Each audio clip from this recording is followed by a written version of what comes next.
everybody, before this week's episode starts, we just want to remind you that your time is ticking on getting a 4th of July t-shirt. If you want to get one before the holiday, order this week so we can get it to you in time. We have a few left on our site in different sizes. Some sizes have already sold out, but make sure to go to thegardenstate.com to get a 4th of July t-shirt. Support the movement, support the podcast, and most of all, support the Garden State.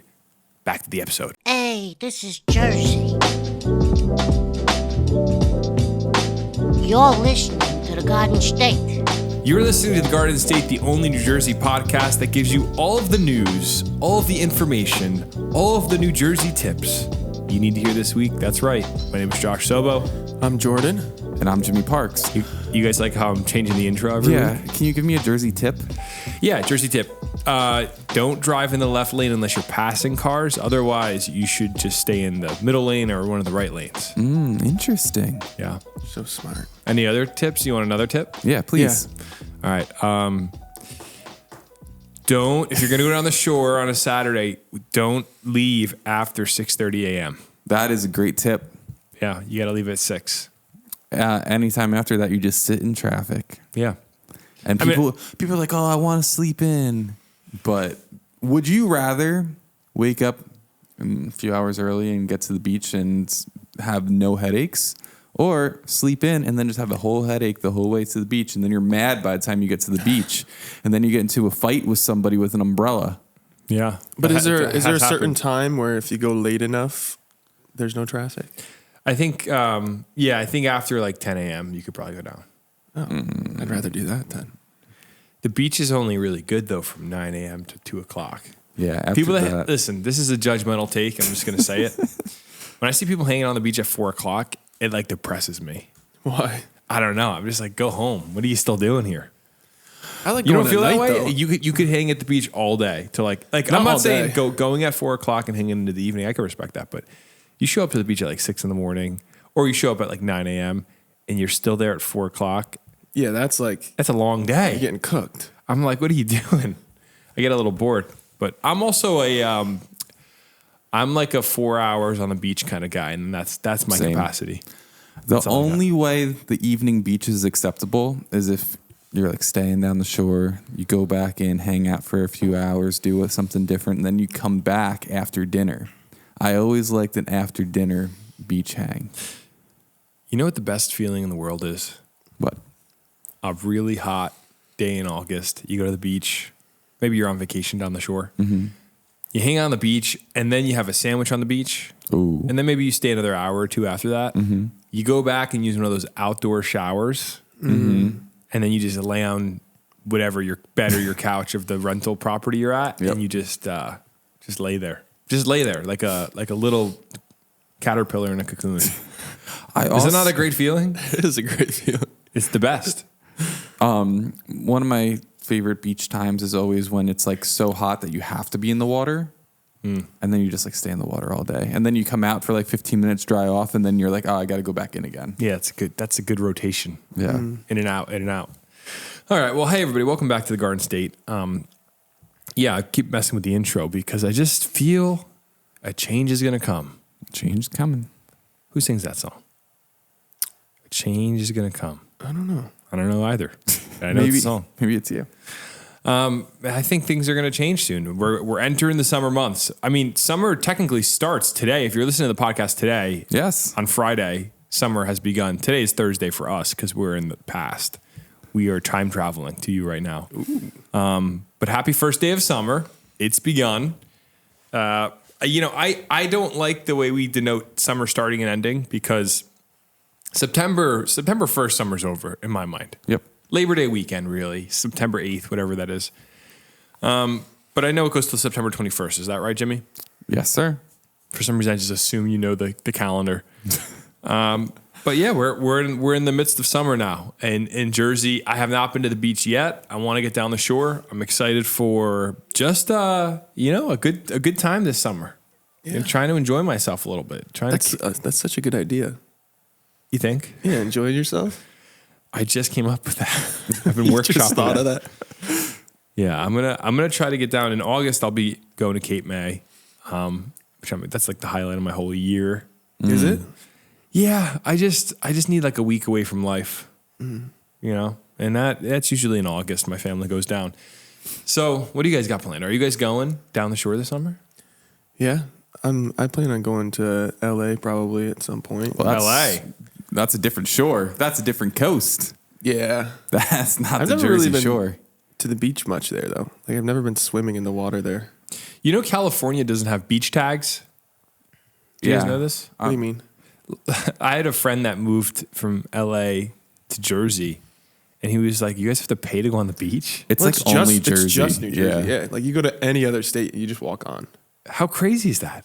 Yeah. It's so weird. I'm like, We got to end it. Like, how is that? Why is that a thing? It's because the beaches are controlled by the municipalities. So the municipalities use it as a like big raising funds. fundraiser really for the towns. Like for the most part, most other states, they're all state-run beaches. They must make a killing if you think about it. I saw something on social media the other day that yesterday was like a record day for a lot of these beach towns. One beach town brought in like $47,000 In a day? Yeah. And that was like by like noon or something. So it wasn't even like the full day. Wow. But it's also insane how much they charge. Oh, No, yeah. I agree. I think like for a summer pass in certain beaches, it's hundreds of dollars. Yeah, or just like It's a like- 1 day thing. It's like $10. or more. I think it's like $15 now. In jeez. some Well, does the state have the right to own the beach? I think this is a weird thing. I mean, your municipality, sure. But isn't it property of the people? Like we own the beach. We're residents. it is weird because it's like But we've paying to use elected a park. We've elected other people that are going to charge us to take care of the. I don't know. I know that's like a libertarian rabbit hole, but it just seems a little weird that you have to pay to go on a beach. It's just the edge of land. You just reached the edge of the land and you have to pay to go there. Like, how does that make any sense? I don't know. What if you access it from the water though? Do you have to pay? You come It's the other something way? about the like mean high tide line or something. What does that mean? Like you can only own up to like where the high tide line is, and then past there it's like free reign. So like this is like in terms of if you are a millionaire and you own a house that's right on the beach and part of that is sand and beach, you can only own up to like where the high tide line is. Past that, like public, like anyone could just walk on it. Oh. But people like freak out over that. So what about everywhere else? If I just go just to the high tide line? Then you're fine. The municipality owns it. I see what you're saying. Yeah, to the high tide line. Wait, so if we go to a private beach Yeah. and just sit right by the water, technically we could be there Yeah, and we don't have to pay? because the high tide line. That's the best place to sit anyway. You put your little Tommy Bahama just in the water where it breaks. Yeah. You just sit there. That's. How did they perfect the beach chair, by the way? I thought about that the other day, actually. I was thinking about taking on Tommy Bahama, making a better beach chair. I don't know. They just figured it out, though. The pillow really does it. Right? Yeah. I mean, you sit back. They have that little thing on the left side with you can put your cup, and the pillow really pulls the whole experience together. You know, What would you improve on it, or do you not want to give that up on the podcast? Yeah, I mean those are trade secrets. I don't want to go too down the rabbit hole. I just think that the thing with the Tommy Bahama, I was gonna make up something really stupid. I don't know. I just think like I want to own a novelty business. I think that's my dream in life. I want to own a business where it's like that's the guy that made that beach chair, and like that's my whole thing. It's just a beach chair. Like the guys that made the Yeti cooler. Who would have thought they came up with a better cooler? Yeah. Now imagine you just make a really nice, like the premium beach chair, you know, and your whole life, your whole brand has to be fishing and sitting on the beach, and it's a beach chair. I think you could do it. It's all just about branding it. The You even have Sobo- to make a better one. Just the brand Sobo it better. chair. I've been saving my last name for the product. I don't know what it is. The Sobo. It's a good name. Thanks. It works for pretty much anything too. It's gonna come in time. We'll figure it out. But all right, so guys, we're off the rails. We're way off the rails this time. Hey, guys, the weekend just passed. Weekend passed. I was in Union at a wedding Nice. at Kane University, Whoa, you could have a wedding at Kane University? Liberty Gardens. Whoa. Look it up. It's actually it was really nice. beautiful. Jordan was there with me. Yeah. He was bachataing on the dance floor. Is that yeah, Liberty Gardens at Kane. You know what's funny is people Oh, that wow, this is aren't beautiful. from near Kane call it Keene. Yeah. Yeah. I literally, one time someone was like, no, it's Keene. I'm like, no, it's Keene University. They're like, no, it's literally Keene. I know it is. I'm like, I went there. It's like, I literally went to the school. It's Keene University. I promise you. But people get really up in arms about Keene. But yeah, there's a Liberty Gardens. I know Rutgers has a garden as well. Is that right, Jimmy? Yeah, it's called Rutgers Gardens. See, Kane was way more creative and came up with their own name. Yeah. Yeah, Liberty.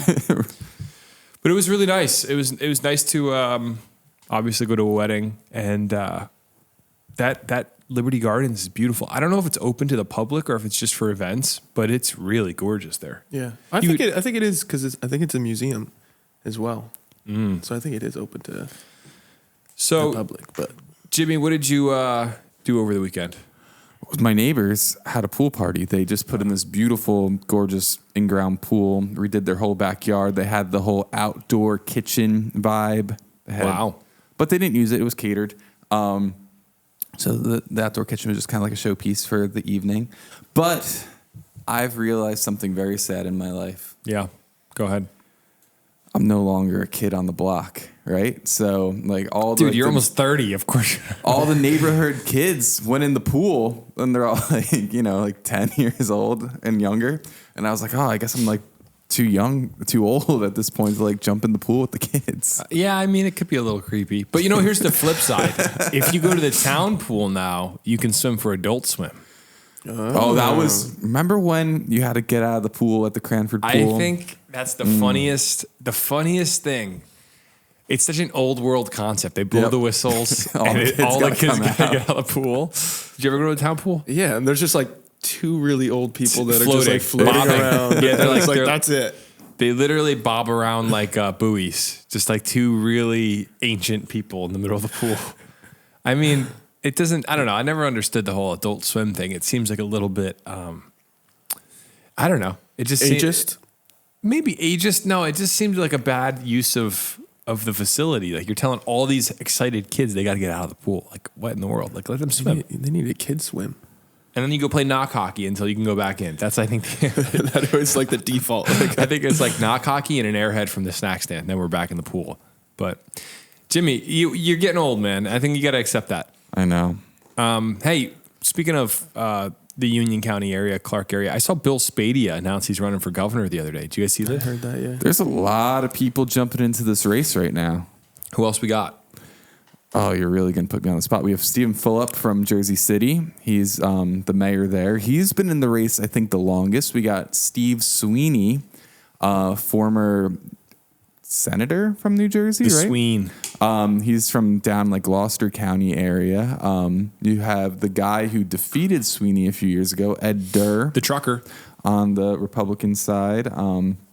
You have, there's a guy from Westfield. What's his name? John Bramnick is who you're talking about. Yep. Also, John Bramnick's been doing like stand-up comedy, hasn't he been? Has he? I have no idea. I saw a sign on the highway. It was like New Jersey's funniest lawyer. Uh-huh. I don't know. We don't have to get into it. The mayor of Montclair is running. So who's the pick? Who's the pick of the litter here?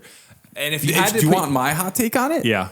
I think on the Democrat side, it's going to be Fulop From Jersey City. Or Mikey Sherrill might get into the race. She hasn't formally announced yet, but I think that would be an interesting. I think she would give Fulop a run for his money.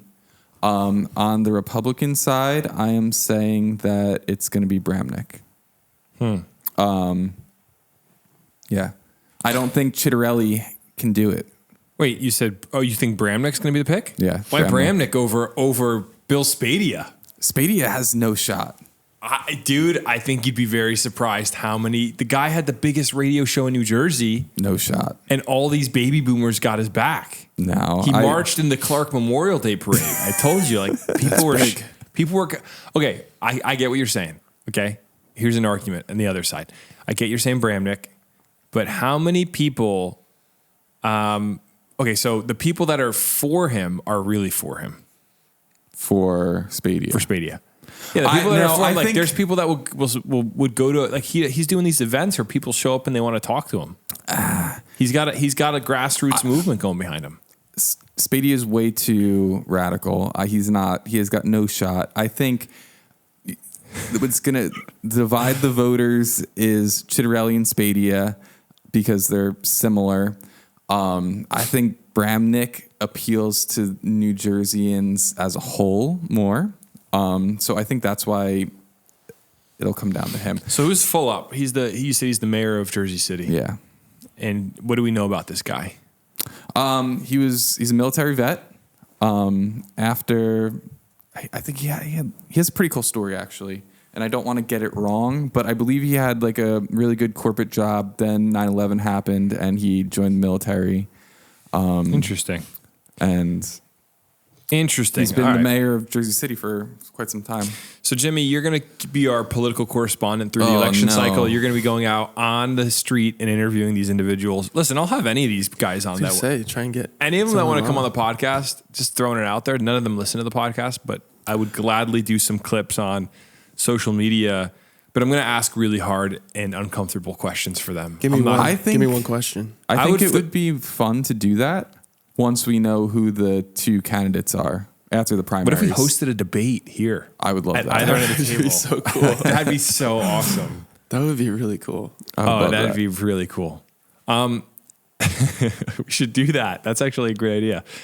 They wouldn't do it. But the questions I would ask would be, the first question I ask her would probably be, what are the top 3 most pressing issues you see for the residents of New Jersey?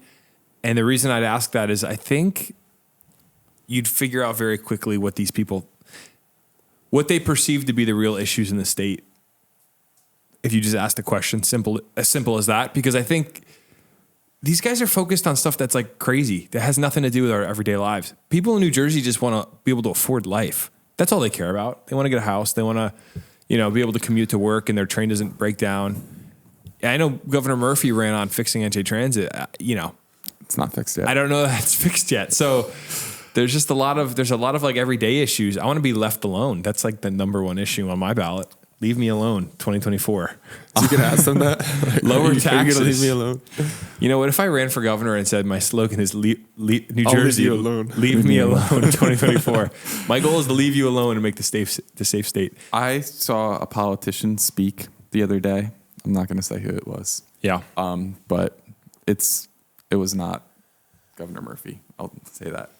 But it was an elected official, and he sounded so robotic. Like, Well, they're politicians. I know, but like overly robotic. Like he didn't even believe the stuff he was saying almost. Like he was just saying words, like every buzzword you could think of, he was like stringing together into a sentence. And I was like, do you even know what you're saying right now? Like, And this might be a little too political, but I was listening to Jack Carr the other day. He's a Navy SEAL. He writes really cool books. Mm-hmm. You know who he is? No. I don't know who he is either. I think he wrote Jack Reacher, and then he wrote the Chris Pratt Navy SEAL show that was on Amazon Prime. Just like cool, like non-controversial sort of dude. Served the country, writes really cool like dude books, like fiction, like James Bond kind of books. And he was saying he was at the Normandy Beach 80th anniversary, because that was last week, the D-Day invasion. And they brought a bunch of World War II veterans, and he was helping push them around their wheelchairs and stuff. And he said it was a great ceremony until the first politician goes up to pray, and he's like, "Oh, it was like a beautiful prayer." And then they started making like political statements about the war in Ukraine in their prayer, and he was like, they just couldn't help themselves. Like, politicians are gonna get into the politics in a situation that's completely unrelated. Like, obviously, war is war, but you're there to honor these guys that served on Normandy Beach, and you got to somehow you got to slip your agenda in somehow. Yeah. And I think that's what it is, though, Jimmy. Like they're kind of robots, which is why we the people, man. Jimmy Parks, Jordan Morris, you need to rise up and Make a run? Make a run for office. Well, that's why we're having this episode today. Today, I'm officially declaring my run for governor. That'd be great. And I'm his running mate. Imagine that. Well, that would lose me from the ticket. But if it was just no, yeah. So we'll see what happens. I think it would be interesting to maybe in the evolution of the Garden State, we should just become A government. We should just become a political podcast where we just have people on debate. Just kidding.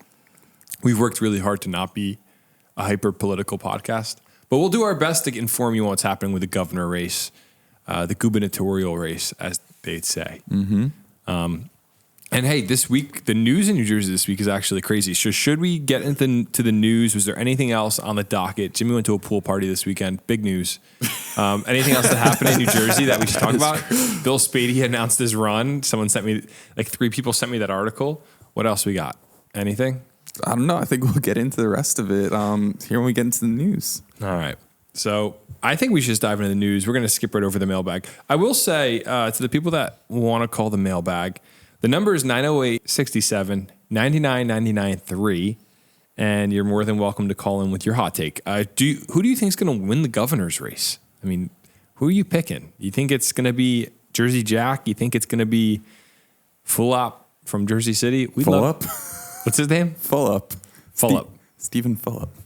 You're saying it like it's Philip. Yeah, it sounds like Philip. Fulop. Philip. Fullop. Fulop. Fulop. Definitely not that. Fulop. All right, we're moving on. Just kidding. All right, so let's move on to the news for the day and get into it. Hey, big news week here. Yeah. And, I say that every week, but some weeks I say it and I don't really believe it. I'm just gonna be honest. Some weeks I'm like, another bank got robbed. Okay. This week, this is some heavy hitting stuff we got going on in the Garden State that people need to know about. What do you think, Jordan? It's a good week. All right. So Actually, a bad week. Should we just dive into the news then? Before we get into the news this week, we want to remind you once more that we are at the Vintage City offices in Elizabeth, New Jersey, our home for the last year. Vintage City has been an amazing place to be if you are a small business owner or if you work from home and you're looking for a place to work that's not your office where you can hear your kids watching Coco Melon, then you need to check out the Vintage City offices in Elizabeth, New Jersey. The number to call is 908-259-4488. That's 908-259-4488. You can call or text. Make sure to tell them we sent you. Come by for a tour. Check out the spaces. There's offices of many different sizes, from small ones to really larger ones for you and your business if you have a few employees. And when you come by, make sure to take a selfie in front of the big green and yellow neon sign. Thank you. All right, guys, let's get into the news for the week. Some great stories lined up here, and we'll start in Paterson, New Jersey. This week, a block of ice fell from an airplane and smashed into a Paterson, New Jersey home. This is the kind of news that I want to hear in the Garden State. I agree. We've been talking like the stories have been getting a little boring lately, but this is something I've never heard before. Yeah, we're not going to be a political podcast. We're going to be a natural disaster podcast. Yeah, natural disaster from an airplane. Yeah, so this is crazy. And, is this like winning the lottery, you think? Oh, yeah, this is like even more rare than getting hit by lightning, I feel. I feel like Delta or United or whoever is responsible for this just basically printed a blank check for you. Yeah. They dropped a massive block of ice on your house. A block of falling ice that crashed through a Paterson family's home this week appeared to be from a passing airplane, the resident said. Sabrina and Paul Gomez were sitting in the backyard Wednesday night when they heard a clatter and shared security camera footage with News 12 that captured the noise. Chunks of ice went through the roof of their 38th Street home and into the top level, and the impact also scattered ice onto the neighbor's driveway, the News 12 report said. No one was hurt, though the Gomez's may need to completely replace their roof. Honestly, it was a little terrifying, but thank God it didn't hit anybody, and it just went on the floor and on the roof, Sabrina told the news station. I mean, it's kind of crazy that a plane could just drop ice. So, yeah, what I'm confused about here, is this because ice formed on the plane during takeoff, right? Because it's like super cold up there, and then there's this condensation, and you know how you have to like de-ice a plane before takeoff in the winter? Was it something like along those lines? Yes, or okay, that's exactly what happened. So ice, the article goes on to say ice can accumulate on an aircraft's exterior at higher altitudes and then break off as it descends into warmer air. But it's still crazy that that's a possibility. Oh, yeah. So like a plane could just drop So what ice you're onto some- saying is a stewardess wasn't like mad and threw ice. Just dumping ice. No, They no, had too no. much ice on board. No, that's not what happened. Although that'd be really cool if they just started. chucking ice. Well, like, what do they do with They have just like with the bathroom, they just have like a hose at the airport that they just hook it up to. Yeah. Well, you think they just like have a hole that just falls? They should just start launching it over like just over entire communities. No, I'm kidding. So the FAA is on top of it. Obviously, it says such incidents are rare, but they do happen, including last year in the Boston area when another family had a large chunk of ice hit the roof of their home. A similar incident happened in Marlton in 2021. The family filed a claim with the FAA, and the Patch, which is reporting this article, has reached out to the agency for further details. There's no details, though. They just have reached out. Well, I wonder, right? Because especially in that area, it's probably a pretty set flight path. Yes, Are that's what they were saying in the article. It's they're underneath the flight path. Yeah, so they're not going to be able to figure out which plane did this. They're not going to be like, oh, it's definitely United. I think so. Really? Well, Well, they they- have the security camera. They have footage. the security camera. Also, they got footage. the time. The time. They'll have the exact time it happened. Yeah. Well, actually, but how long does the ice take to drop? You'd have to do some math. Yeah, terminal velocity from the... Yeah, it wouldn't be that long. Maybe like 30 seconds. Yeah. How high were they, too? That's the other thing. In that area, I wouldn't say they're super high. They're probably coming out of like, what, Newark or JFK or something. So... Yeah, I think they'll figure it out. But see, this is crazy because it keeps hitting houses. But what happens when it hits a human? Yeah, I can't even... I mean, you're done for. it's not good. And how is ice forming? We've had some really hot weather. So it's just the switch from being up in the air where it's freezing to descending into the warm weather is what you're saying, Jimmy? I think it's the opposite. Yeah. Going up, being warm, and then going up. I mean, it's been super humid, right? So you have that moisture in the air. You're going up, and Okay. I don't know if you've ever like looked on the screen when you're like flying, and it shows you like the outside temperature, and it's like in the negatives. Yeah. So it gets Yeah, It's cold up there. I'm the guy on the plane that stares at the map on the screen for 3 hours straight. me too. I just start to look out the window. I saw a guy say here's this viral clip of this guy. He's like, I just took a 7-hour flight, no headphones, no book, just no screen. And everyone's like the mental fortitude. Well, it's like a challenge now. Is it? Yeah, it's to take like really long flights, but only stare at like the flight map, or just turn your TV off the whole time. I'm a flight map and just guy. sit there. I can't watch a movie. I need to just stare at the flight map and know what state I'm flying over. And just, yeah. So thank goodness nobody was hurt. Do you think they get a big check out of this? Do you think there's a I think lawsuit they're paying here? for their roof. What about emotional damages? They don't seem very sad about it. They're like, oh, it's kind of cool. I don't know. I'm not sure, because was there something that the airline could have done to prevent this? Well, I just think if they're dropping ice, they should avoid hitting houses next time. Well, like, here, let me give you another example. A snowstorm happens. There's a chunk of ice on the roof of your car. Mm-hmm. It flies off and smashes into somebody else's car. You're liable. Yeah, because you didn't clean it off. Yeah, so shouldn't these airplanes have to clean it off? Well, that's what they do in the winter, right? They de-ice. But in the summer months, it's 90 degrees out here today, brother. There's nothing to clean. Yeah, I guess. But what I'm saying is I'd like to bring a lawyer in on this conversation. there has to be a solution to this. Like maybe the planes, they heat the outsides of them just slightly. I think this is cut and dry. Your homeowner's insurance is going to cover the cost of your roof. You got no case against the airline. Yeah, but Jimmy, not every situation in life can be fixed with homeowners insurance. I don't know. Like if this had fallen onto their dog Sparky, you could buy another dog, but you're not going to replace Sparky. Oh, of course not. So it's just something to think about there, something to chew on. But yeah, thank goodness nobody was hurt. I mean, look, if it were up to me, I'd be dropping ice everywhere. I'd be making sure the plane. I'm just kidding. Let's move on to the really hard-hitting news, because that was lighter-hearted. This next story, my goodness, national news. Are you guys ready? I'm ready. Chris Brown was rescued this week after being stuck in midair at his Newark, New Jersey concert. Do we have video of this? There's video of it. They brought out a ladder to save Chris Brown. He was at the Prudential Center And there's tons of TikToks of him just floating from a rope, and they had to come out and pull him down. How long did it take for this to happen? Like, did they stop the show, or was Chris Brown just Chris Browning while hanging for the whole show? It seems the one caption on TikTok says he's yelling at a worker. So Chris Brown, it seems he was very angry, but he was very angry to be stuck.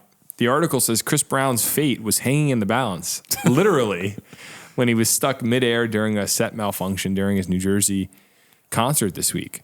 The Grammy Award-winning crooner was in the midst of performing his song Under the Influence when this harness came to a halt, leaving him suspended on wires at the Prudential Center in Newark on Wednesday night.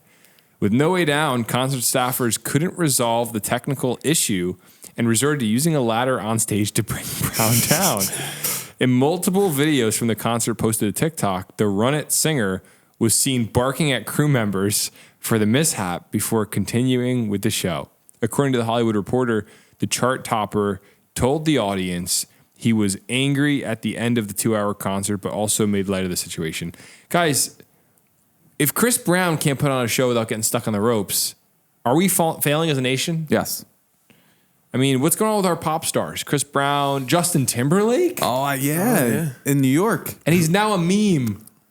Can you imagine the biggest mistake of your life becomes a meme, your headshot? It's a shame. So, yeah. Well, let's be honest here. Justin Timberlake has been a meme a few times, so he's used to it. I got to say, Chomik is... Did you submit this story or did Chomik submit this one? I did.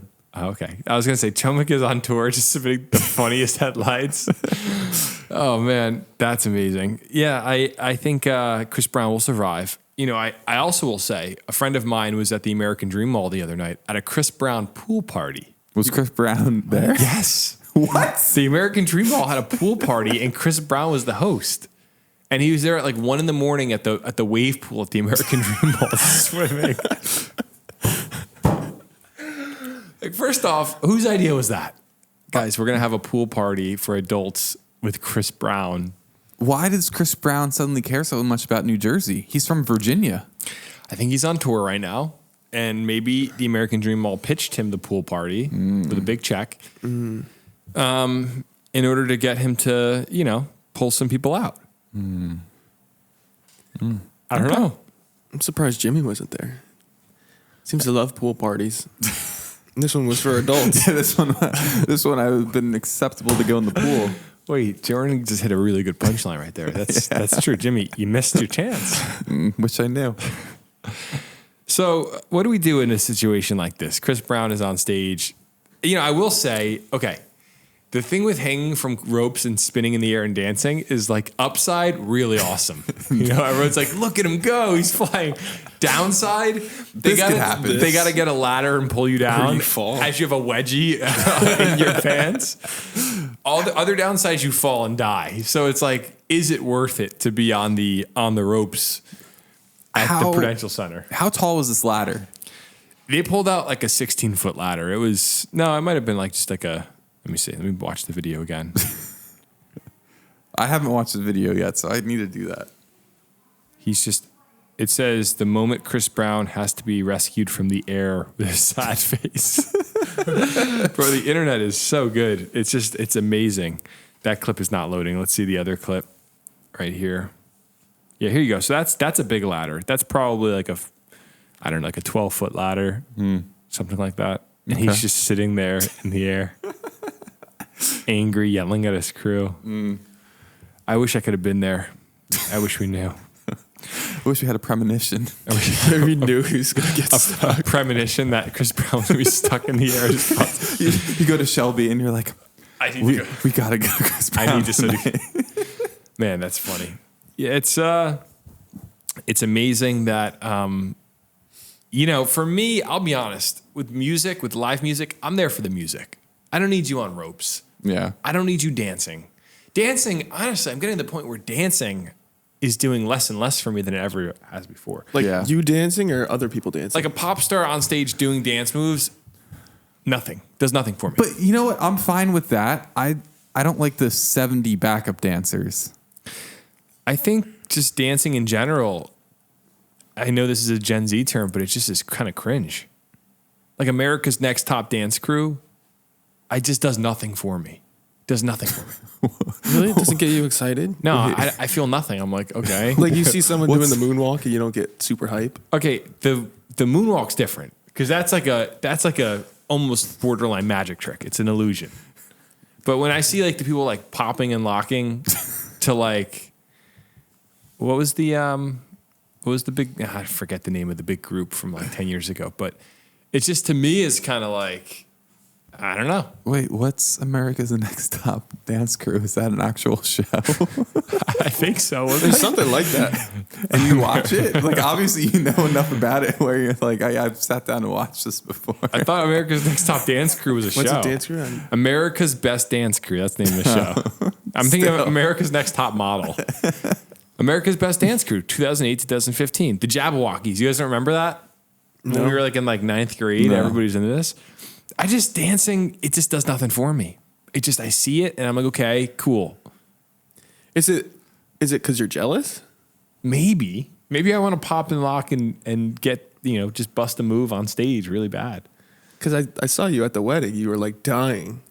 I was going a little crazy at that way. I saw you dying. You wanted to dance so bad. Yeah, no, I don't think it's an insecurity thing. I just think I'm indifferent to dancing. It's the same as if you told me, hey, I could juggle 12 balls at the same time, and you just started doing it, I'd be like, cool. Good. Like good for you. That's awesome. Really? But if someone came up to me and was like, let me think of something that's actually impressive for a second. Like here's a new beach chair that I just invented. Yeah, I'd be like, hold on. Pause for a second. Who is this guy? No, if somebody does something, I'm trying to think of an impressive feat of strength that I've seen. Like, what's something you guys have seen that you're just genuinely blown away by? Like ripping a phone book. Although that's like a trick. Yeah, it's an illusion. Most things are like an illusion. Impressive strength. I think like just dancing, choreographed dancing just doesn't do it for me. I don't know who is watching Taylor Swift and going, those backup dancers are killing it right now. I mean, Is that me. you? Okay. All right. Well, Chris Brown survived. And people are going to be mad at me about the dancing thing. I'm not against dancing. I like dancing. I go to a wedding, I'm going to dance, right? It's fun. Dancing's fun. I'm just saying, like, the choreographed, like, I've never been the guy that's like, no way. Oh, my goodness. Like, that's crazy. Whoa, you just Did moved you just in see that particular when way. you saw when the lights turned off and they all had glow in the dark suits on and they continued the routine? That was insane. What about the hand dancing? at the Plur events? I know we were talking about this the EDM? other day. Yeah, Yeah, I mean, like that. This that's impressive. never did anything for me. All right, let's keep this show on the road here. Thank goodness Chris Brown survived the embarrassing ordeal. Him yelling at his crew is really funny. Like, get me down from here right now. You don't want to get him Someone mad. got fired. No, I don't think. I think stuff happens. Yeah. He was probably mad and then got over it. All right, let's move on to big business. Walmart has been fined $1.4 million for unlawful practices in New Jersey. There's nothing I hate more than Walmart? unlawful practices. Did that just get you riled up? Some I'm upset.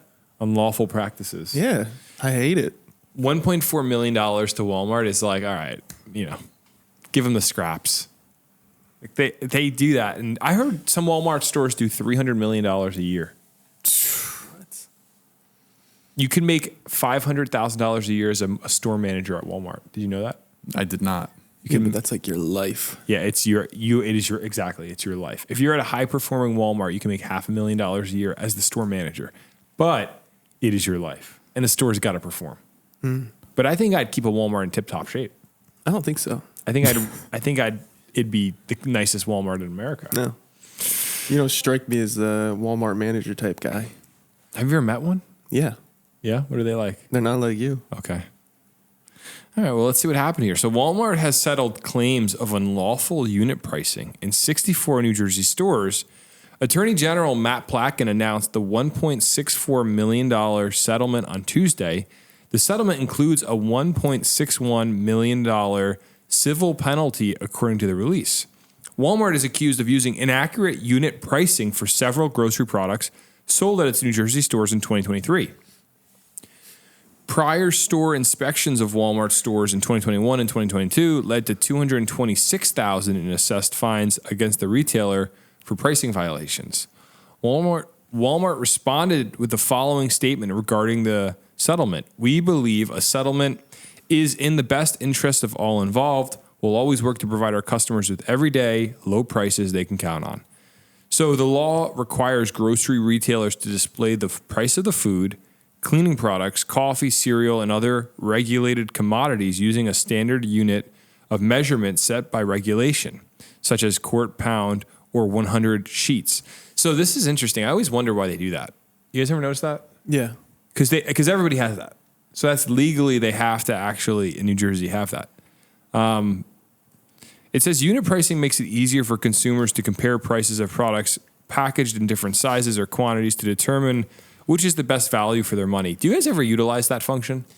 I have not much, but like I remember I used to work at a grocery store, and there were people who would like go crazy over that. Really? Yeah, where they're like studying like every single one, like going through every single. Can you tell us which grocery store you worked at? I don't think I could disclose that. Okay, then we'll move on. But it was a big New Jersey-based one. It's huge. Were you forced out? Yeah, He was a cashier. Were you a cashier?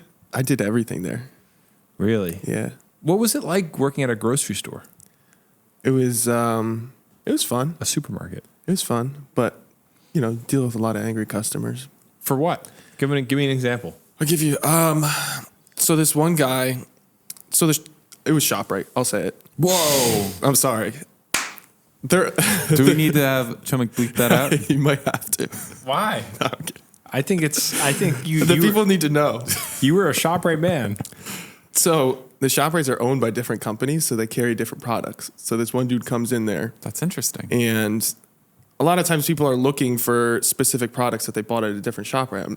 And so the first question I would ask people was, did you buy it here? Did you buy it at another one? And so this one dude was looking for a specific vitamin, and I asked him that question, and he flipped out of me. Why? He's like, you think I'm stupid? He's like, I know I bought it here. I was just like, I was just asking the question. Oh my And like he was goodness. like following me around like all the way to the customer service desk, like screaming at me. I was like, okay. Yeah, people are nuts. You were like what, 18 years old? Yeah, like 19 or something. That's 19 or crazy. 20. People are crazy, man. Yeah. It's a crazy world. I mean, I don't know what to even say to that, but I think the unit measure thing is interesting. I'm going to start using this. Yeah. And I'm going to hold Walmart accountable if they do this again. But I think Walmart genuinely is probably just a mistake. I know people are going to come at me for defending Walmart, but it sounds like a $1.4 million. Do you think they care that much about $1.4 million? No. For the entire state of New Jersey? Between 64 stores, $1.4 million. So every store's accounting for what kind of loss there? You're talking about like a $50,000 loss per store? Not even.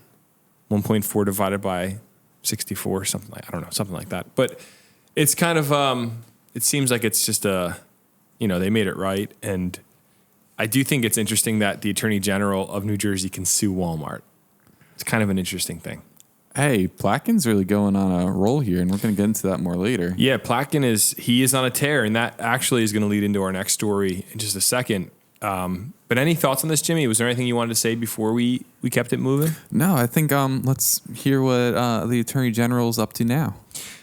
Yeah, so Matt Plotkin has become a name that I feel like we frequently discuss. He's our Attorney General, and he's always up to something. He's always, as these attorneys are, he's always up to something. It's like it's his job or something. That's weird. To hold people accountable. Yeah, some could say. But so this next story, I almost don't want to even read this story because I feel like it could cause my car to explode when I turn the key in the engine. If you guys know what I'm saying. New Jersey's Attorney General Matt Plotkin has issued a bombshell indictment against political boss George Norcross. For people that don't know who George Norcross is, a good podcast to listen to is the Dead Ends podcast. This came out a few years ago. They went into a crime that happened in New Jersey where a politician who was a lawyer for Chris Christie died in his house with his wife. They both burned to death in a house fire. And there was a lot of conspiracy around his death because he was just very politically involved, and it looked almost like a hit. That was basically the angle that was being painted. Did you ever hear about this, Jordan? No. Really, really, really good podcast. Shelby and I listened to it we were in Wyoming driving around, but it was it came out 2 years ago. Dead End's podcast. Was that Jimmy? It's called Dead End, yeah. Dead End. So George Norcross is a non-elected official. He's a businessman. He got into political power through a non-elected position. I believe he was the head of parking enforcement in Trenton. That's like where his career started, which is not an elected position. And he just kept climbing the ranks until reaching kind of the point of being the boss. He's like the political boss for the Democratic Party in New Jersey. Would you say that's a fair description, Jimmy? Yeah, he was the chair of the Democratic Association. I forget. I'm going to butcher the name. But he's just a really powerful guy. His dad was super powerful as well, and his dad was also George Norcross. So I'm trying to figure out now if the Sheridan case, is that his father or is that him? I'm not sure. I think it was him because I think it, I could be mistaken, but I think it was him. Because his, that's a good thing to look up, but I think it was him because when they talked about him in the podcast, it was very current day stuff. Is his dad since deceased? I'm not sure. Okay. Well, so George Norcross is a very powerful player in New Jersey politics. He's impacted your life in some way. If you're listening to this, you've probably voted for somebody that's been in some way selected by him, or you voted against somebody that's been selected by him. And now the Attorney General, who's also a Democrat, which is interesting, is coming against him with an indictment because of some of the work George Norcross did in Trenton. Are you following so far, Jordan? Yeah. So he was messing with the prices at Walmart. Yeah, he's the one who's He's the reason. So let's dive into the article. This is a really long one, and I just want to make sure that we hit on the parts that we need to hit on to kind of give a scope of what's going on. And then we could have some banter about, what we think is going on. So New Jersey's Attorney General on Monday charged one of the state's most powerful Democrats and his allies in a sweeping indictment alleging a long-running corruption scheme. The charges against George Norcross represent another seismic event in New Jersey politics in a year that's already seen a drastic disruption of its notorious boss system. And George Norcross is often held as the symbol of New Jersey political boss. And that's kind of what I was trying to describe. He's like the kingpin in the political system in New Jersey. He had long been subject of scrutiny by law enforcement and a political task force, but has never been charged. The indictment brought by Attorney General Matt Platkin portrays years of extortion and threats. Norcross has run a criminal enterprise for at least 12 years, Platkin said, causing hurt to businesses, individuals, and especially the city of Camden, one of the state's poorest cities. The Norcross enterprise manipulated government programs and processes designed to attract development and investment to instead suit their own financial desires, Platkin said in a press conference. Instead of contributing to the success of the city of Camden through a series of criminal acts alleged in the state's case, the Norcross enterprise took the Camden waterfront all for themselves.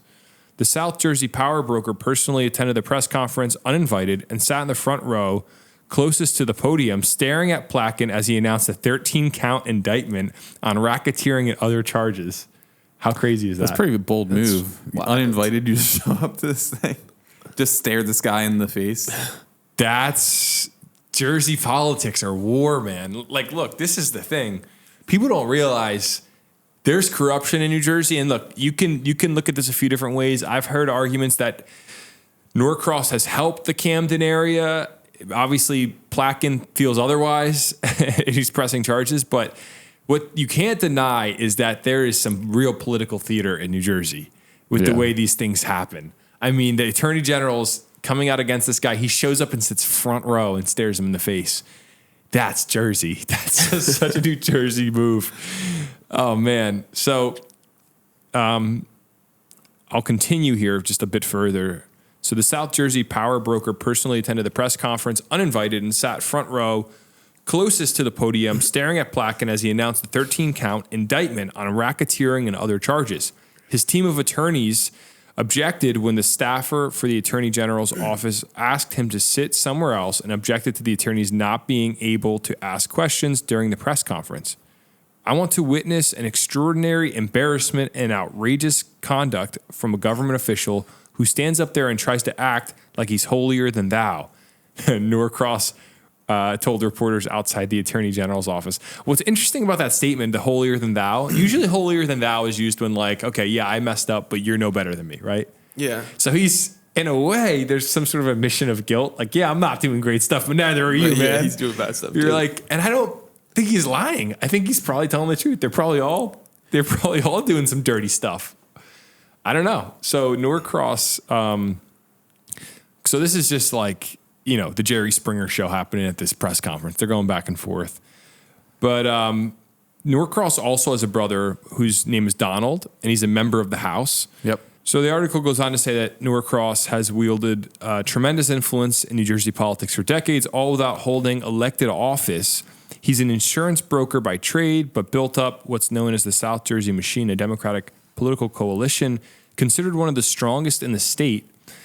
He was a member of the Democratic National Committee and counted figures like Nancy Pelosi among his friends.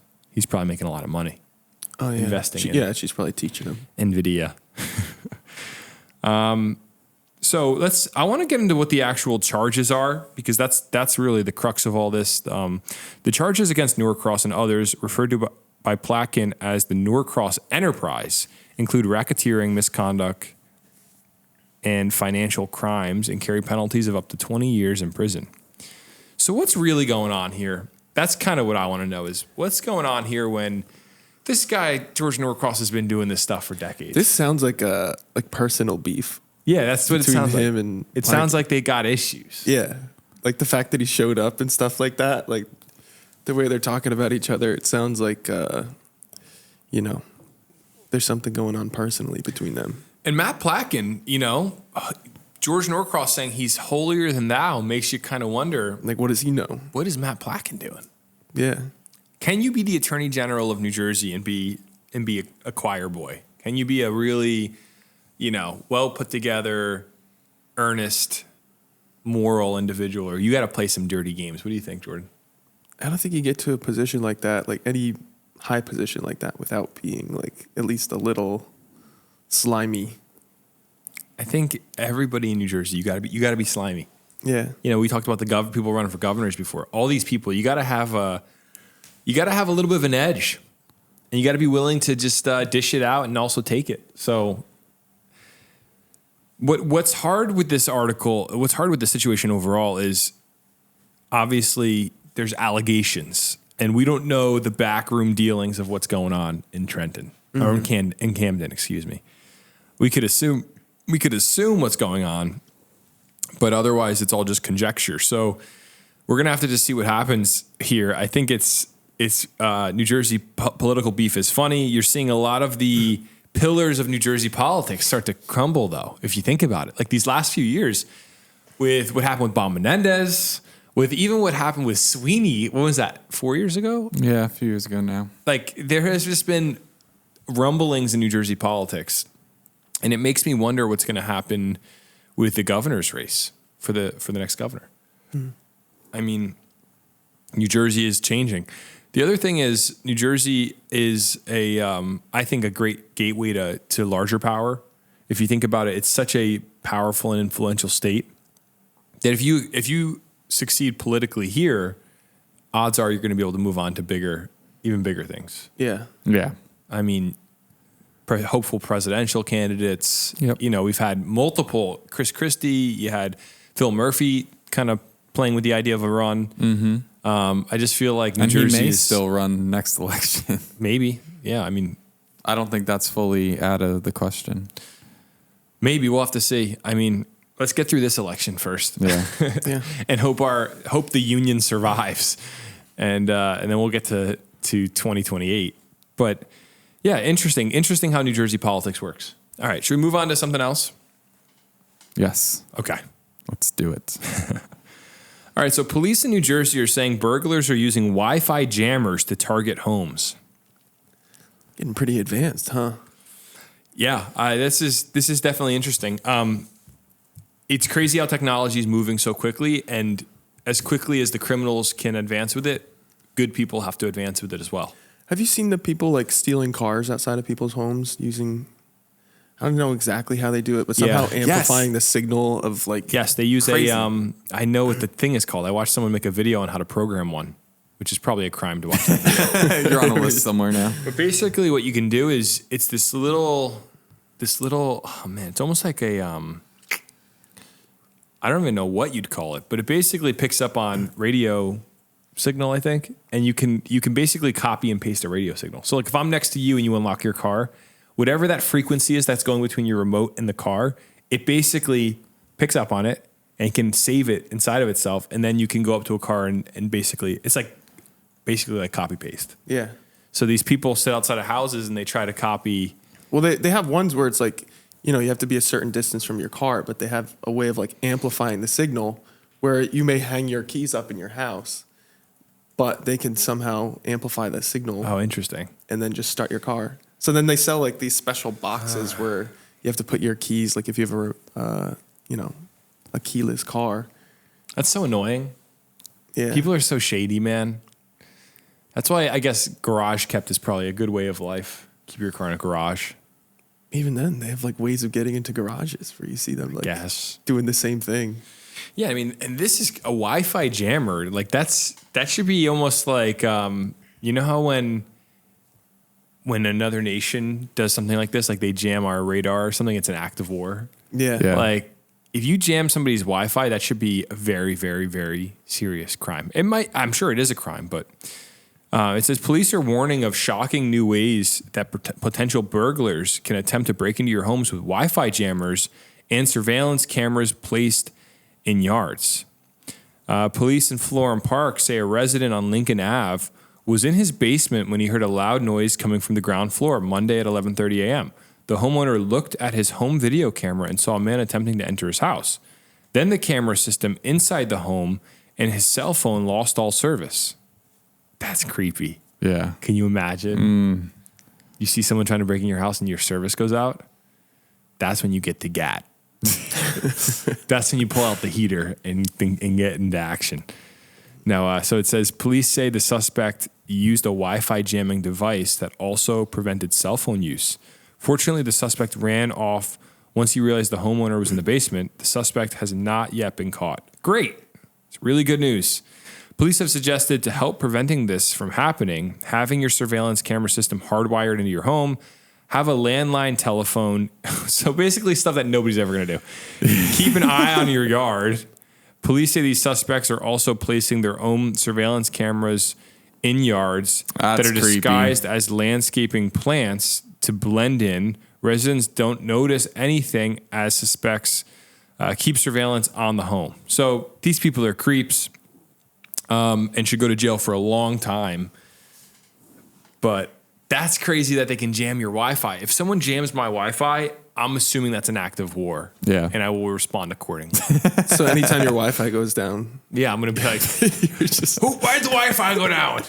Start yelling.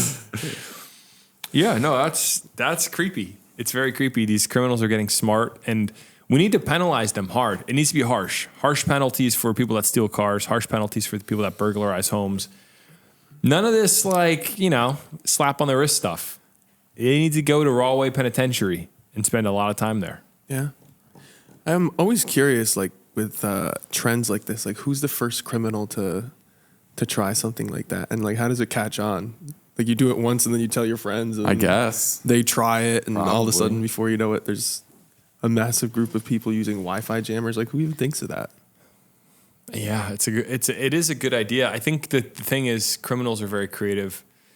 Maybe Wi-Fi jammers were invented in non-negative ways. Like maybe it was a federal government thing for just, we need to have certain tools at our disposal for war and stuff. So maybe it's just well-known technology that has been adopted by criminals. I don't know. That would be the most logical conclusion. But sometimes with criminals, you just go, man, you have such a good mind that if you just applied that to something else, you'd be super rich anyway. Yeah. Like when I heard about there's this one guy that was jailbreaking fire sticks years ago. Like he invented the jailbreak process. And he made like $40 million in a year. And he was like on track to make $200 million next year. You're like, why didn't you just do something else? Like you got it. Clearly you're a smart guy. Like you found a solution to something. Do that with anything else. Make an app. I don't know. Well, I don't know. He seems to be doing pretty well. He went to jail. Well, other than that. Other than the jail thing. Yeah, so if you're worried about someone breaking into your home, what the police are recommending you do is have a landline. Done. Do you have a home phone? Yeah. My parents got rid of their home phone. We still have ours. They do? Yeah. That's such a our parents' generation. Like the baby boomers all still have home phones. Yeah. Who calls though? Nobody. That's the funny It's thing. all spam telemarketers. calls. Yeah. I think it's like one of those things where it's like cheaper to have like the package than to. Yeah. Yeah. Home phones will be. I mean, that's going to be sad. There's certain things you can say like, oh, when I was a kid, the home phone. My mom on the phone talking to her friends. With Did your the big moms? cord? Yeah. Did your guys' moms use the home phone? Oh, yeah. Oh, yeah. And just call their friends and talk about life? Yep. The death of the home phone is an interesting thing. So yeah, keep a landline, keep an eye in your yard, which that's the worst advice ever. Yeah, just keep an eye. Just keep, What watch out. How are you going to do that? You're just going to sit in your yard all day? And then, have your surveillance system hardwired into your home. So that seems more doable. If you're going to get like a Ring doorbell, maybe you just do it the right way. Yeah. Although I don't think Ring can be hardwired through Ethernet. It has to be Wi-Fi, right? Yeah, I don't think there's a port on a Ring doorbell. No. So Ring is. Wait a second. That's actually kind of interesting. Should we short Ring stocks for like the next year? Because Ring has how many units across America being used that could become basically useless. Yeah. If these so Ring is invented to prevent crime, right? And if they haven't accounted for Wi-Fi blockers, then their product is useless. What if we invent a Wi-Fi blocker? Whoa. And we sell it to Ring? Yeah. Or we sell it to all the people that have Ring doorbells? And it'd be easier to sell it to Ring. It just makes the Wi-Fi more powerful. When you bring a Wi-Fi blocker, it just strengthens the signal. Oh man, that's great. That's great, Jordan. That's a good idea. I'll think about it. Maybe if we have some free Maybe time, I'll make that. Maybe if we have some free time today, we'll invent the Wi-Fi blocker.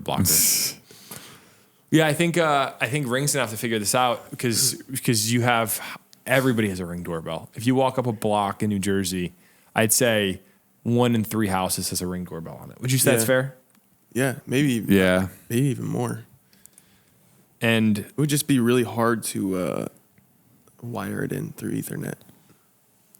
it would be hard to wire it in through Ethernet, but also, it just kind of becomes an obsolete tool if it's defending against home invasions. Yeah, and they could just They could cut just out the block it. signal So so easily. We got to figure out a solution. I think Ring is in for it. Let's see how their stock price is doing. I'm curious. I'm thinking about actually Investing. shorting the stock, guys. Let's short Ring stock. It's at $27. It's up 10% in the last 6 months. Doesn't seem like they're struggling at all. Interesting. Maybe this will become more popular news, and then we'll be ready for Wait, the let's downfall. blow this story up and then short the stock. Wait a before. second. Do you think that's what major media companies do? Probably. Like Market Fox and manipulation? CNN? Probably. Guys, we could make a viral video about a stock. But like we short the company Why and are then we we just not- start trashing them. Why are we not smarter? We should be manipulating markets. Find a New Jersey company like Johnson & Johnson and just break open a story and then invest or short whatever we think is going to happen. All right. Last story of the day. Not something you hear often in New Jersey. This week, a tornado ripped through New Jersey, taking down trees and flipping half a dozen cars. I saw the pictures of this. It looks wild. There's like a post office with all the cars in front of it just flipped over.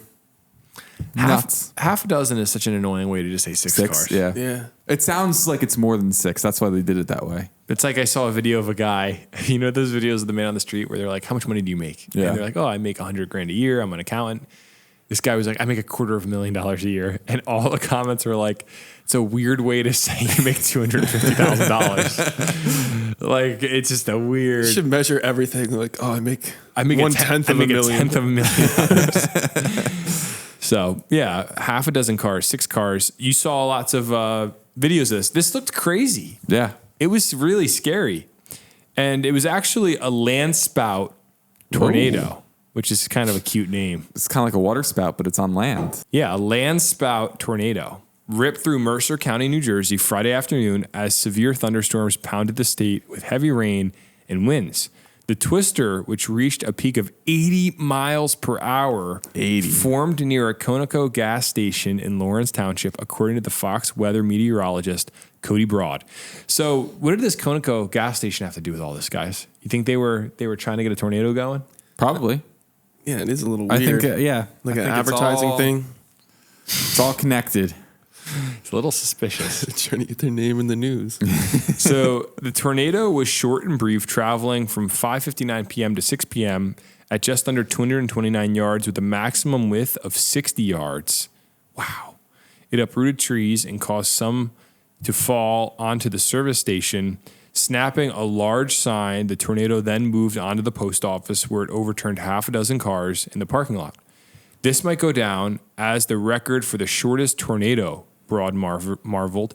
The tornado received an EF0 rating, which has winds estimated between 65 and 85 miles per hour. No injuries were reported. Land sprouts form from the ground up and have a narrow rope-like condensation funnel. They tend to be smaller and weaker than tornadoes formed by supercell storms, according to the National Oceanic Atmospheric Administration, or NOAA. Ooh, that's a much better name. Yeah. So, yeah, that's what happened, guys. That is what happened. A little sprout popped up. Jimmy, what do you know about this? Give us the intel you got. I don't know very much about this, but I know a few years ago we had a bunch of tornadoes in one day. And tornadoes in New Jersey have definitely become more common over the last few years. So, yeah, I remember seeing the videos of those. Yeah. Like people on the Garden State. And there's just like a tornado right there. And you're like, oh. Yeah. A few years ago, like homes were destroyed, like down South Jersey. Is wild.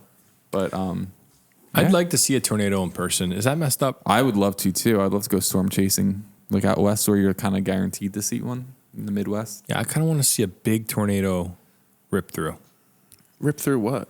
At cornfield, something where no one will be hurt. Yeah, thank you, Jimmy. Just just like an open field. Like houses. You know the weather chasing car. What's it called? Chomik knows the name of it. Oh, the Dominator? Yeah, the Dominator. Have you ever seen this, Jordan? I think so. Where Reed it like digs Timmer. itself into the ground and stuff. Yeah. Right? Does it dig into the ground? Yeah. What? Yeah. It looks like the car that Harry and Lloyd drive in Dumb and Dumber, but without the fur. The pup mobile, is that what it's called? I wouldn't mind being the Dominator. How does it dig into the ground? Does it have like drills on the bottom of it? It's got like hydraulic spikes that go into the ground because they're trying to intercept the tornado. So they want to be in the middle of the tornado. Yeah. So the whole purpose when they built this thing was they wanted to get IMAX footage of the first time ever, like inside of a tornado. Did they get it? I don't know. I think so. Isn't it just dark? It's just cloudy. That's what I would assume. Yeah, but I guess it's the lead up to it too. I don't know. And they were going to take a bunch of like weather readings inside of it because I guess no one had ever taken weather readings inside of a tornado. You know how we sometimes talk about people that they're really into fires. They're arsonists. Yeah. They like a fire. Mm-hmm. There's something similar with weather people. Yeah. Yeah. And Josh Chomik's one of them. They get very excited for powerful weather systems. Yeah. There's something kind of exciting about it. I like when when you know I know there's a big storm coming. Yeah, you gotta there have is. to like, go in the basement or something. Yeah, I think that as a kid, you kind of look forward to that. Yeah, there's like a little anticipation, like, ooh. Same with a It's gonna snowstorm. happen. Yeah, snowstorm especially because you're like, it's not. I feel like as dangerous. I think or as there's scary. yeah, and also just the feeling that everything's got to shut down. Yeah, like Everyone's nothing's got going on. Everyone's got to cool off for a bit. They got a storm coming through. Yeah, I could agree with that. I think there is something nice about it. Yeah. But hey, that's our last story of the day, fellas. Any closing thoughts? I thought this was another great episode. Yeah. I think we That should was good. keep Chomik out for good. Oh, don't say that. You're gonna upset them. I think this is We're gonna stop editing this. Imagine our listenership launches. It just explodes. It's like we've done this for 3 years and we've had consistent numbers, and then out of nowhere it just skyrockets. It'd be pretty cool. But hey, everybody, thank you for listening. Have an amazing summer. We're starting the summer off today. And we'll catch you next week here in the Garden State with all the New Jersey news, information, facts, tips, corny jokes, and political conspiracy theories that you need to hear. Have an amazing week. Thank you. Bye. See ya. Later. You're listening to the Garden State.